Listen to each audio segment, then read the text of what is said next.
they lost their biggest thing. What can be more than your son, your nephew, your brothers, your husband, and your father? What can be a greater loss? They lost the biggest thing, and that was their hijab. Allahu Akbar. For those who don't wear a hijab, you may not understand what I've said, and it may have not hit you in your heart. And for the sisters who do, you'll totally understand. It is not my job to force upon any sister to wear a hijab. And there's so many benefits, and there's enough evidence. And I could be here all day and all night, but I don't have time on my side. But the importance of the hijab is so beautiful. If in today's world you were walking down the street and one of our sisters had their hijab taken off, under the court of law, the person would have to spend time in prison, face humiliation. And all of those men on that day treated our women and the women of the Ahl Bayt so badly. We love our women and our sisters and our mothers so much. If somebody even dare look at them badly, how protective do we get? If somebody says something bad to your brother or your son, it's different. But women in our family, we love them so much. And we have forgotten the pain that they went through. They were our sisters. They were like our mothers. And they had the biggest thing taken away from them. They had their hijab taken away from them. Recently, in the last few years, especially the French government opposed the hijab in their country. The Canadians and the Swedishers also showed interest in this. Over 1 million Muslims stood along the Chandelier in Paris, screaming and shouting and saying, "You can't do this, you can't do this." And the French answered this. They said, "Okay, 1 million of you have turned up. Fair enough. You do not want us. You do not allow us to take the headscarf, the hijabs of your women. Then why did you let Yazid's men do that to your Holy Prophet's women?" Such an insult to all of us. But those million people who were there did not understand it. How many Muslim brothers and sisters out there, my fellow Hussainis, we need to tell other brothers to tell their sisters about this pain. This was such an insult. But the Muslim brothers there could not say anything, and the sisters, because the French said nothing wrong. They merely picked up a book and read and learnt about what the Yazid did. Only a handful of protesters took a sign and said, "You are Yazid." I keep mentioning the teams. The people who went there went with no knowledge and did not go prepared. You know, you would be prepared for such a battle. They went there. And this happened everywhere. So my point being that so many Muslims, over 1 million, went there uneducated. Only a handful went up there and put that message on there. Salawat. Allahumma salli ala Muhammad wa ali Muhammad. Again, I emphasize on time, and we are very short on it. I've thought of many examples to give, but I'm going to just work on 2 quick examples today. A time, in our Prophet's time, the Prophet was away from home, and suddenly, in broad daylight, between the time of Zohar and Asr, the sun was up and it was a hot day. Suddenly, it went pitch black. No sign of the sun. Can you imagine this? You are walking, suddenly it goes dark. No moon, no light, no stars to reflect the light back to us. The people panicked, and the people said, "We have heard Muhammad talk about the Day of Judgment. And one of the elements that will be dark." So people panicked, ran to their loved ones, and ran to the Prophet and said, "Hey Prophet, is this time for the end of the world?" And the Prophet looked up and he replied and he said, "No.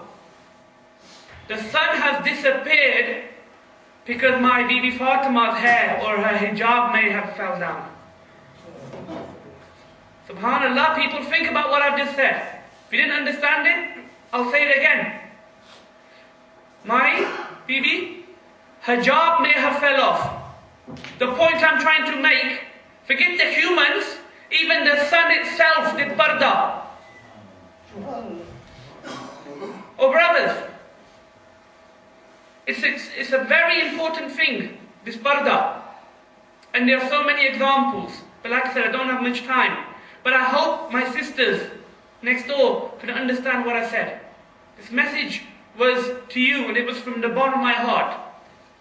By us all taking place, understanding this is extremely important. Imagine little Sakina made to see the dead body of her father, Imam Hussein. But she was more hurt to see her auntie's hijab taken off her. The ladies and children were tied up with ropes around their necks and hands and their feet while they walked to Kufa. These women also went through great sacrifice. Little Sakina's earrings were pulled out of her ears. But that was not the most painful thing that she did. It was seeing her auntie's hijab. Every lady and every girl was stripped of their hijabs. The guardians of the hijab themselves had their hijab taken away from them. My sisters, salawat. Allahumma salli ala Muhammad wa ali Muhammad. I was recently reading, and this is my final point regarding the element of hijab, and a message to my dear sisters. One woman can take at least 4 men towards hell. Okay, I refer to the Tom. We are following the Quran, we follow the Dari, we follow what our Prophet has told us. But in this journey, one woman can send 4 people away to the wrong place, to the place where they don't want to go. You're thinking, what's he going on about? And I just want to explain these 4 people they can take.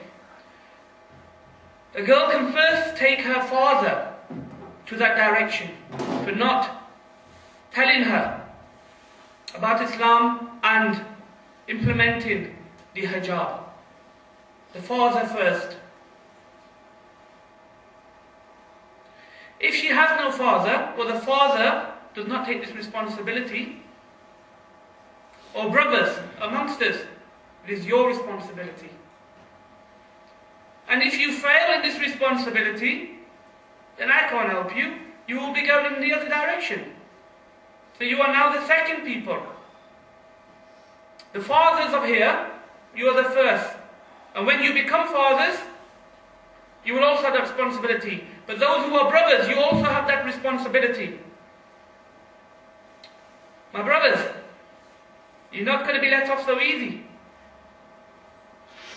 All those husbands in here, you also have the responsibility of telling your partners about the hijab as well. Because they can also take you in that direction. And the final people are the sons. You may also be taken into that direction if you do not tell your sisters. You may also tell your mothers and guide them as well. My sisters, I also urge you to educate yourself. Because education begins in the home. Islam begins in the home. It's not just okay to say, send the children to the Imam Bargah or the masjid, they can learn. Or send them to school and my job is done. Teaching begins at home. There are many other examples of teaching and educating from a mother, but I don't have time. And there's a famous saying, educate a lady and you have educated a nation. And that's extremely important. Salawat. Allahumma salli ala Muhammad wa ali Muhammad. Moving back, I now turn back to Karbala. It is now the second night without water, and it's getting extremely hot in Karbala. The children cannot sleep. How can they? They are thirsty and they are hungry. The cry for water breaks out and echoes through the sky. What can I, Mom, do?